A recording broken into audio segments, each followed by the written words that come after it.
हरिओम। भक्ति की वाणी।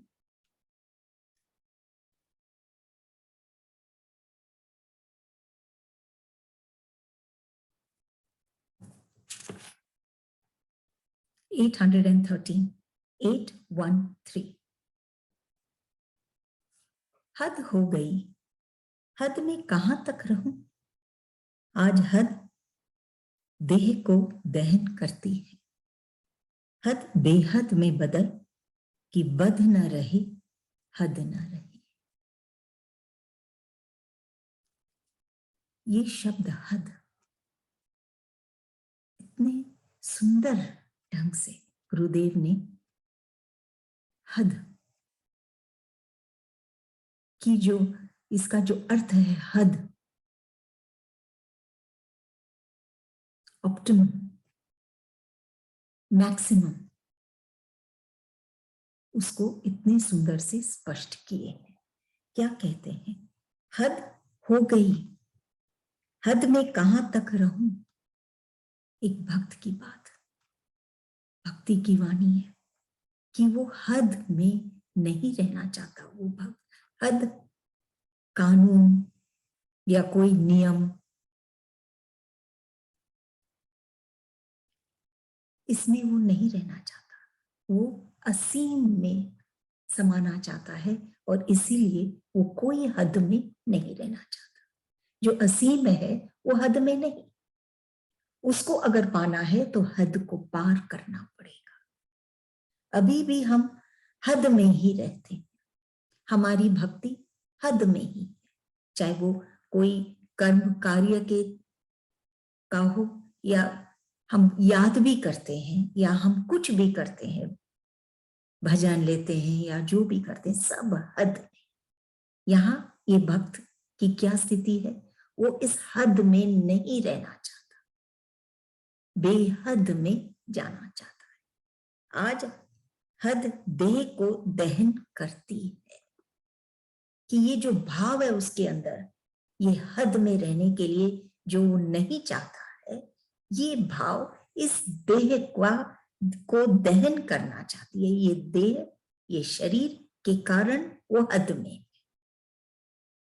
अभी वो वही कार्य कर रहा है जो ये शरीर कर सकता है ईश्वर को पाने, तो वो हद में सीमित है।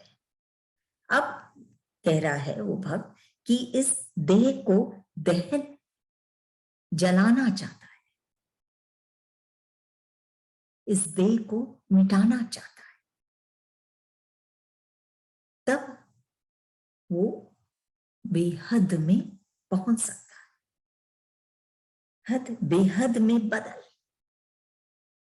जब तक ये शरीर के भाव में रहेगा कि भक्ति वही है कि हम चल के मंदिर जाएं या फूल आदि चढ़ाएं, यही भक्ति है, माला आदि फेरे, तो वो हद में, हद में रहकर जो बेहद है, जो असीम है, जो अनहद नाद है, अनहद नाद है, उसको कैसे वो महसूस करेगा? ये हद से उठना पड़ेगा। कोई भी चीज जब हम कुछ और पाना चाहते हैं तो हद से ज्यादा, सिर्फ चाहना नहीं, तीव्र चाहना, सिर्फ विश्वास नहीं, दृढ़ विश्वास, सिर्फ खिलना नहीं, महकना भी, हद से बेहद। हद बेहद में बदल कि बद न रहे, कि कोई भी ऐसा, क्या कहें, व्यवस्था जो ठीक नहीं है,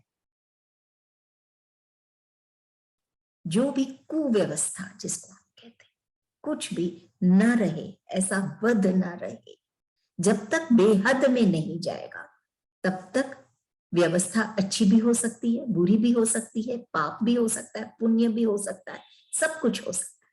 लेकिन जब बेहद में चला जाए तो वहां पर कोई ऐसा बद न रहेगा और कोई हद न रहेगा। भक्ति की पराकाष्ठा। सिर्फ कर्म ही भक्ति नहीं, वो भाव, वो अनुभव भाव का। जितना हमको ईश्वर एक क्षण में, हमको जितना प्यार और आनंद हम एक क्षण में अनुभव करते हैं, वो जिंदगी भर भी अगर हम वो प्रेम या वो प्यार हम किसी को दें या कोई हमको करे, वो भी कम है ईश्वर के एक क्षण के महसूस होने का जो आभास है। वो एक लाइफ टाइम भी अगर कोई हमको प्यार करे तो भी हम वो महसूस नहीं कर पाएंगे जो ईश्वर हमको एक क्षण में देते। ये है एक भक्त, सच्चा भक्त। वो ईश्वर का वो क्षण, वो आनंद के क्षण पाना चाहता है जो उसको जीवन दे सकता है। और कोई चाहे पूरा जीवन उसको प्यार करे फिर भी वो महसूस नहीं करेगा जो वो एक क्षण में महसूस करता है जो ईश्वर से पाता है। उसको उसी की ओर चलना है और वो तभी होगा जब वो इस देह के, इस शरीर के भाव से उठेगा कि वो वही करे जो ये देह कर सकता है। यहां इशारा है कि देह से उठना मतलब अपने इस हृदय, इस आत्मा के बल से जब वो ईश्वर को याद करता है तो वो हृदय कमल प्रस्फुटित होता है, महकता है और ये ज्योति जलती है। ये है बेहद की भक्ति। वो अनहद नाद, वो हर वक्त वो ध्वनि ईश्वर की, ईश्वर का कुछ कहना, वो हर वक्त उसको महसूस करता है। ये हद से उठता है, इस शरीर से वो परे, वो ईश्वर में समाना चाहता है। अगली वाणी 814 फल्गु का प्रवाह बालू के नीचे नीचे, ऊंचे नीचे प्रवाह तथा वाह वाह में न खिला। खिला मेरा दिल कि मैं तेरा हो जाऊं, जाऊं क्या तुझ में ही, तुझ में समाऊं, सम हो जाऊं तो न जाऊं और न आऊं।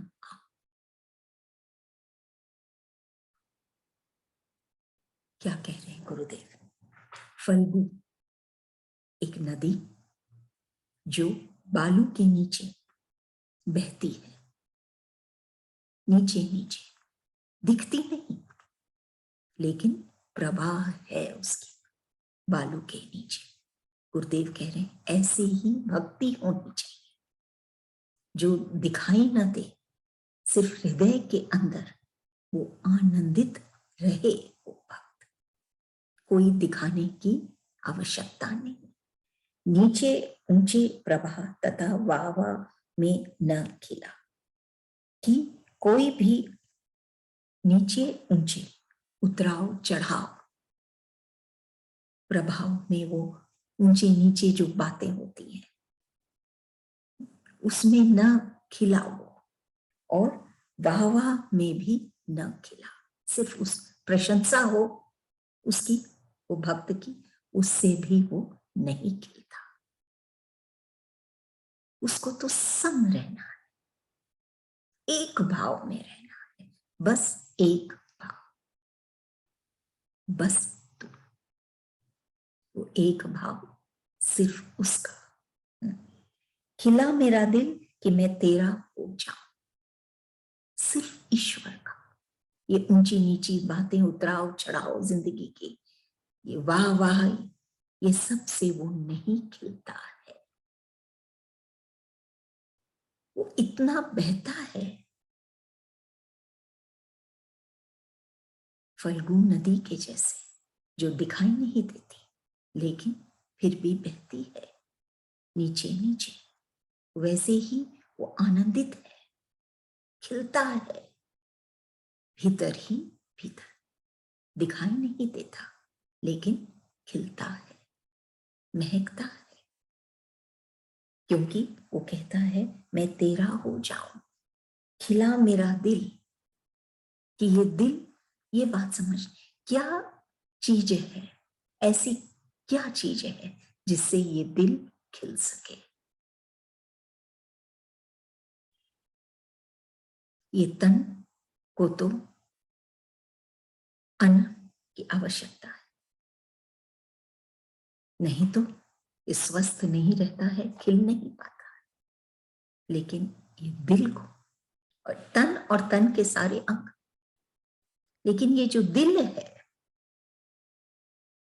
ये तन में होकर भी इसको कैसे खिलाए, कौन सा अन्न की आवश्यकता है इस दिल को खिलाने। वो कहता है कि जब वो ईश्वर का हो जाता है, जिसने बनाया है इस दिल को, जो बसा है इस दिल में, जो है ये दिल, ईश्वर ही, ईश्वर का ही स्वरूप, उससे जब हम जुड़ते हैं तो वो भक्त खिलता है। खिला मेरा दिल कि मैं तेरा हो जाऊं, वो ही प्रार्थना करता है कि मेरे दिल को खिला, और वो तभी खिलेगा जब तू उसमें बसेगा।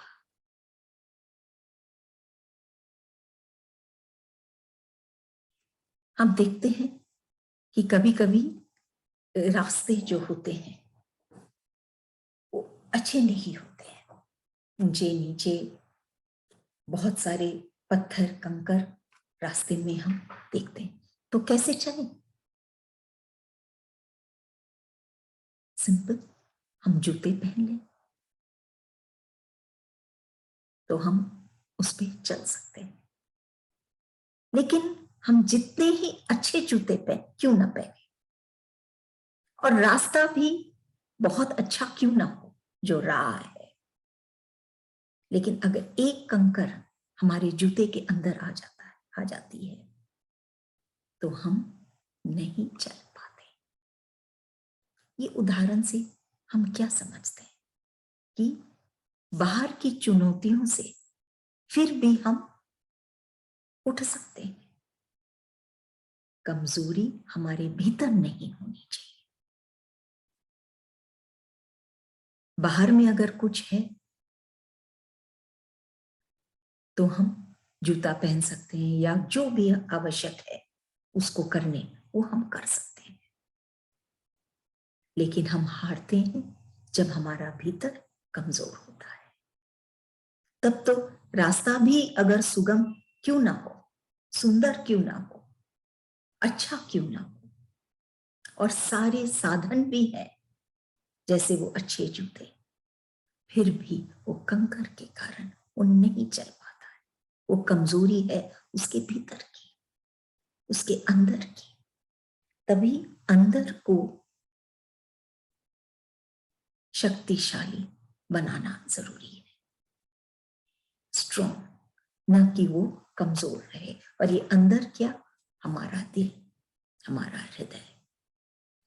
तभी कहते हैं उस, और उसको स्ट्रॉन्ग बनाने, उसको वो खिले तभी जब वो अपने इष्ट से, जिसको, जिस पर, जिससे, जो उसके लिए प्रिय है,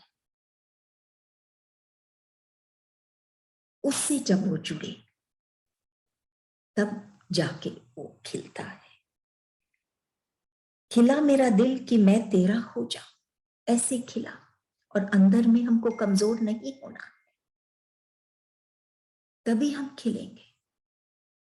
बाहर की चुनौतियों को तो हम देख सकते हैं, लेकिन भीतर में अगर कमजोर हैं तो हम नहीं चल पाएंगे। जाऊं क्या तुझ में, तुझ में ही, तुझ में ही मैं समाऊं, कि दिल मैं तेरा हो जाऊं, ऐसा कुछ कर कि ये दिल तेरा हो जाए, तेरा हो ही नहीं जाए बल्कि तुझ में ही समा जाए। कि अगेन हद से बेहद, कि सिर्फ उसका हो जाना, सिर्फ उसको याद करना, बल्कि उससे उठकर भी उसी में समा जाना। सम हो जाऊं तो मैं तो न जाऊं और न आऊं, कि अगर मैं सम भाव में, एक भाव, कोई ऊंची नीची बातें नहीं, एक ही भाव, कि चाहे बात अच्छी हो बुरी हो, हानि हो लाभ हो, सुख हो दुख हो, दिन हो रात हो, एक ही भाव, ईश्वर का सम भाव। सम हो जाऊं तो न जाऊं और न आऊं, ऐसे भाव जब हो जाते हैं भक्त के, तो फिर बार बार इस संसार से जाना और आना उसको नहीं पड़ता। इतना बलवान है ईश्वर का हमारे भीतर में होना, हमको कितनी शक्ति मिलती है, हम कमजोर नहीं होते हैं और ये आवागमन से भी छूट जाते हैं। ये सब संघर्षों से, सब चुनौतियों से, सबसे हम उठ जाते हैं जब वो हमारा हो जाता है, स्वतः ही हम समभाव में आ जाते हैं।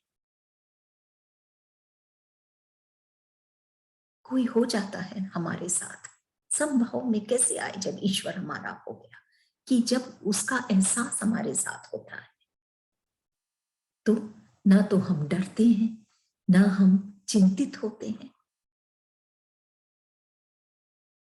न अहंकार में फूलते हैं, समभाव में आ जाते हैं। अगली वाणी 815 ये शब्द कभी तो बह निकलते हैं और कभी बहना दूर, कहने भी नहीं चाहते राम कथा। ये शब्द कभी तो बह निकलते हैं और कभी बहना दूर, कहना भी नहीं चाहते राम कथा। एक जो भाव में, एक भक्त जो भाव योगी है, उसकी स्थिति इसमें गुरुदेव कह रहे हैं कि वो जो संत है, जो भाव योगी है, उसकी क्या मन की, हृदय की, उसके अंतर की स्थिति कैसी है? वो सिर्फ भाव में ही बहना चाहता है। और जो बुद्धिमान लोग होते हैं या जो बुद्धि के बल पर जो चलते हैं, उनके आगे वो कुछ कह नहीं पाते और कभी कभी वो शब्द उनके रुकते नहीं, बहते चले जाते, निकलते चले जाते। कब? जब कोई भाव वाला, जो भाव चाहता है, जो ये सत्य का भाव चाहता है, वो जब पास में आता है तो स्वतः ही ये भाव बहने लग जाते हैं। कहते हैं गुरुदेव, ये शब्द कभी तो बह निकलते हैं उस संत के मुख से। वो मुख से निकल रहे हैं कि उसके हृदय से, मुख के द्वारा, लेकिन वो वही महसूस करता है जो ये भाव के पिपासु है। और कभी बहना दूर, कहना भी नहीं चाहते राम कथा, कभी बात भी नहीं करना चाहते ईश्वर की। वही संत, क्यों? क्योंकि वहां पे वो प्रेरित नहीं होते ऐसे जन के सामने जो बुद्धि के बल पर चलते हैं। तभी कभी कभी तो वो बहुत बोलते दिखाई देते हैं और कभी एकदम चुप। उनको तो सिर्फ भाव चाहिए। और कोई ऐसा भाव वाला, कोई ऐसे और भक्त के पास आ जाए जो ये भाव चाहता है, तो वो स्वतः ही निकल पड़ते हैं शब्द भाव के और ये भक्त को के हृदय को छूते हैं। यही स्थिति है भक्त की। एक बिना पांव के चलना, बिना पंख के उड़ना, बिना बुद्धि के सोचना कैसे हो सकता है? बिना पंख के कैसे कोई उड़ सकता है? बिना पांव कैसे चल सकता है? यही है भक्ति, यही है अगेन हद से बेहद। कि भक्ति में जब वो ओत प्रोत हो जाता है तो उसकी स्थिति ऐसे हो जाती कि वो चलता दिखाई नहीं देता, लेकिन फिर भी चलता है, आगे बढ़ता चला जाता है, उड़ता है, ऊंचाई तक पहुंचता है। जितना क्लोज, निकट हम ईश्वर के होंगे, उतना ही बड़ा विशाल ईश्वर हमको दिखेंगे। जितने हम दूर होंगे उतने ही छोटे दिखाई देंगे। तो अगर कोई पूछे कितने बड़े हैं भगवान, हाउ बिग इज गॉड, तो हम जितने गॉड के क्लोज जाते हैं वो उतने ही हमको बड़े दिखाई देते हैं। ये शब्द कभी बह निकलते हैं और कभी बहना दूर कहना भी नहीं चाहते। राम कथा वो भक्त को, वो संत को सिर्फ भाव से, ईश्वर के भाव से मतलब है। जब कोई ऐसा मिल जाता है तो वो शब्द स्वतः ही बहने लग जाते हैं भाव के, और नहीं तो एक शब्द भी नहीं निकलता। ऐसी स्थिति है।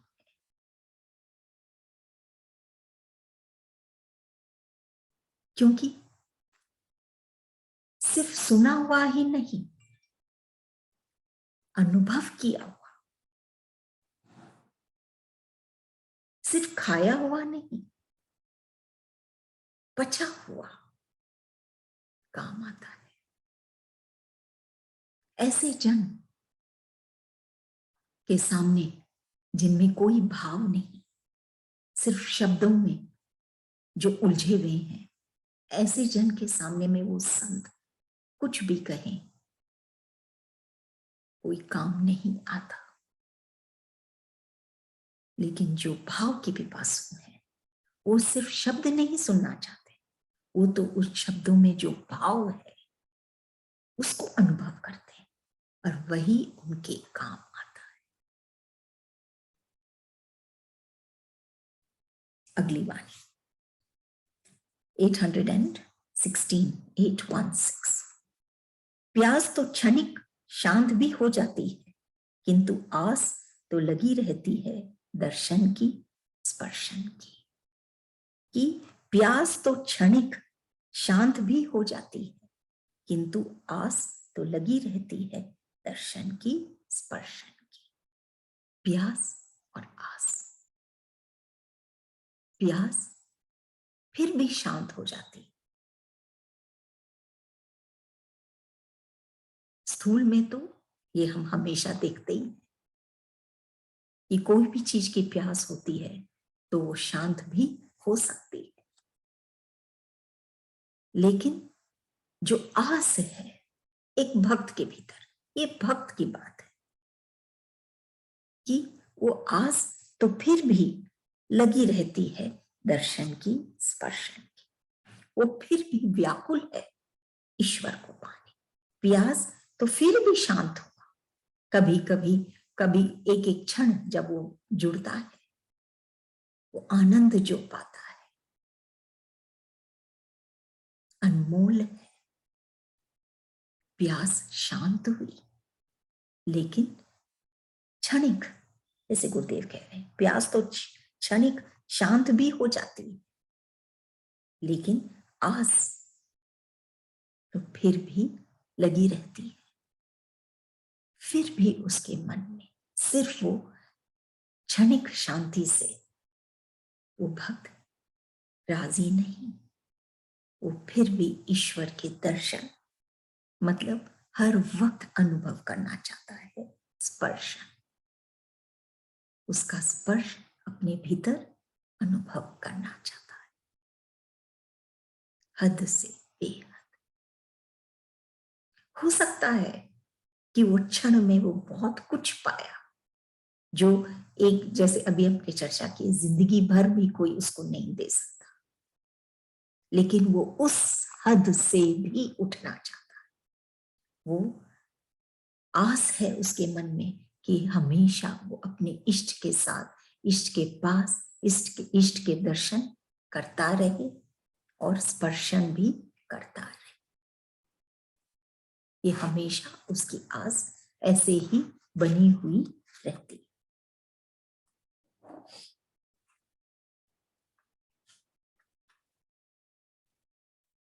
817 बिना गरजे बरसता है बड़ा दानी है। यहां तो गरजते हैं शब्दों में और बरसते कहां, तरसते हैं प्रेम वर्षण के लिए। बिना गरजे बरसता है बड़ा दानी है कि ये जो संत है, जो परम भक्त है, बिना गरजे, सिर्फ शब्दों का बौछार नहीं, सिर्फ वो गर्जन नहीं, दिखाना शब्दों का और नहीं, बल्कि स्वतः सरलता से, सहजता से बरसते हैं, प्रेम वर्षण करते हैं। कैसे बरसते हैं? ऐसा कुछ दे जाते हैं वो भक्त के हृदय में जो, जिससे उसका हृदय सरस हो जाता है। प्रेम, वो शब्द नहीं, गरजते नहीं, वो प्रेम का वर्षण करते हैं। बिना गरजे बरसते हैं बड़ा दानी है। ये कोई कोई ही ऐसे होते हैं संत गुरु जो बिना गरजे, बिना दिखाए, बिना शब्दों का एक जाल, वो सिर्फ बरसते हैं, भक्त के हृदय में वर्षण करते हैं। जो तप रहा था ये भक्त, जो सूख गया था भीतर से,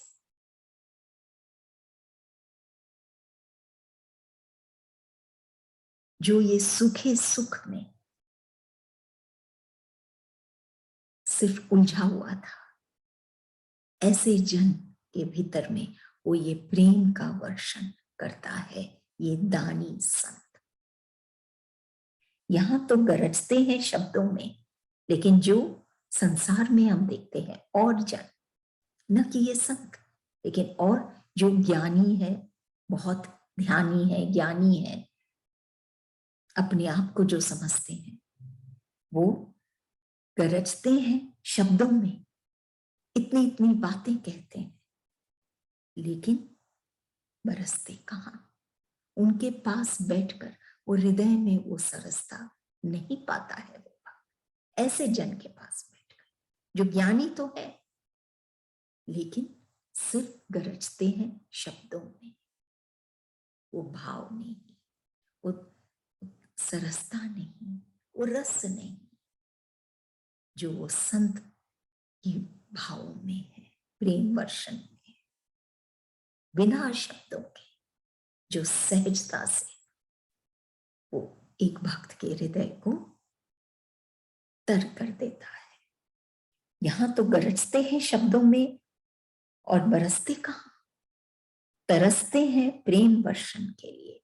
इसीलिए लोग तरसते हैं प्रेम, और ऐसे जन भी तरसते हैं प्रेम वर्षण के। सब प्रेम वर्षण सिर्फ ऐसे संत से पा सकता है एक भक्त जो दानी है और जो ये प्रेम का वर्षण स्वतः ही, बिना शब्दों के, बिना वो गरजे, बिना बोले, बिना दिखाए, ऐसी सरलता से उसके हृदय में प्रवेश हो जाता है वो संत, और ये सूखे हृदय को तर करके खिला देता है।